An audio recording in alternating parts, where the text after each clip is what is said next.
Ikapitong Kabanata. Sinabi ng Panginoon kay Moises, "Makinig ka, gagawin kitang parang Diyos sa Faraon. Magkikipag-usap ka sa kanya sa pamamagitan ng kapatid mong si Aaron. Sabihin mo kay Aaron ang lahat ng sinabi ko sa iyo, at ipasabi mo ito sa kanya sa Faraon. Sasabihin niya sa Faraon na palayain ang mga Israelita sa kanyang bayan.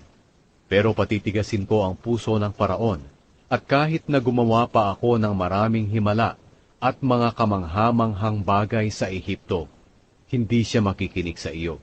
Pagkatapos parurusahan ko ng matindi ang Ehipto, at palalayain ko ang bawat lahi ng Israel na mga mamamayan ko.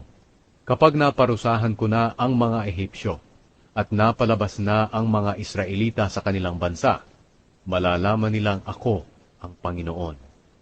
Sinunod nila Moises at Aaron ang iniutos ng Panginoon sa kanila. Si Moises ay 80 taong gulang, at si Aaron ay 83 naman nang makipag-usap sila sa Faraon. Sinabi ng Panginoon kina Moises at Aaron, "Kapag sinabi ng Faraon na gumawa kayo ng himala, sabihin mo Moises kay Aaron, ihagis mo ang baston sa harap ng Faraon, at magiging ahas ito." Kaya pumunta sina Moises at Aaron sa Faraon, at ginawa ang sinabi ng Panginoon. Inihagis ni Aaron ang baston niya sa harap ng Faraon at ng kanyang mga opisyal, at naging ahas ito. Ipinatawag naman ng Faraon ang kanyang matatalinong tao at mga salamangkero. Sa pamamagitan ng kanilang salamangka, nagawa rin nila ang ganoong himala. Inihagis ng bawat isa sa kanila ang mga baston nila, at naging ahas din ang mga ito. Pero nilunok ng ahas ni Aaron ang mga ahas nila.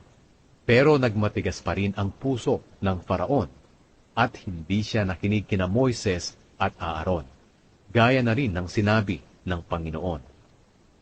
Naging dugo ang tubig sa ilog Nilo. Sinabi ng Panginoon kay Moises, "Matigas pa rin ang puso ng Faraon. Hindi niya pinaalis ang mga mamamayan ng Israel. Kaya puntahan mo bukas ng umaga ang Faraon, habang papunta siya sa ilog Nilo. Dalhin mo ang baston na naging ahas, at makipagkita ka sa kanya sa pampang ng ilog. Sabihin mo sa kanya, inutusan po ako ng Panginoon, ang Diyos ng mga Hebreyo, na sabihin sa inyo, paalisin mo ang mamamayan ko, para makasamba sila sa akin sa ilang. Pero hanggang ngayon hindi mo ito sinusunod. Ako, ang Panginoon, ay nagsasabing sa pamamagitan ng gagawin ko, malalaman mo na ako ang Panginoon. Sa pamamagitan ng bastong ito, hahampasin ko ang tubig ng Nilo, at magiging dugo ang tubig. Mamamatay ang mga isda, at babaho ang ilog, at hindi na makakainom dito ang mga Ehipsyo." Sinabi pa ng Panginoon kay Moises, "Sabihin mo kay Aaron na iunat niya ang kanyang baston sa lahat ng tubig ng Ehipto, sa mga ilog, sapa, kanal, at sa lahat ng pinag-iipunan ng tubig, at magiging dugo ang lahat ng ito. Ganito ang mangyayari sa buong lupain ng Ehipto, kahit na ang mga tubig sa mga sisidlang kahoy o bato ay magiging dugo." Sinunod nila Moises at Aaron ang iniutos ng Panginoon. Habang nakatingin ang Faraon at ang kanyang mga opisyal, itinaas ni Aaron ang kanyang baston at hinampas ang ilog ng Nilo, at naging dugo ang tubig.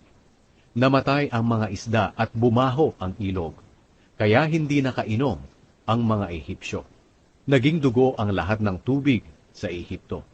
Nagawa rin ito ng mga Ehipsyong salamangkero sa pamamagitan ng kanilang salamangka. Kaya nagmatigas pa rin ang puso ng Faraon. Hindi pa rin siya nakinig kila Moises at Aaron, gaya ng sinabi ng Panginoon. Bumalik ang Faraon sa palasyo niya at hindi pinansin ang nangyari.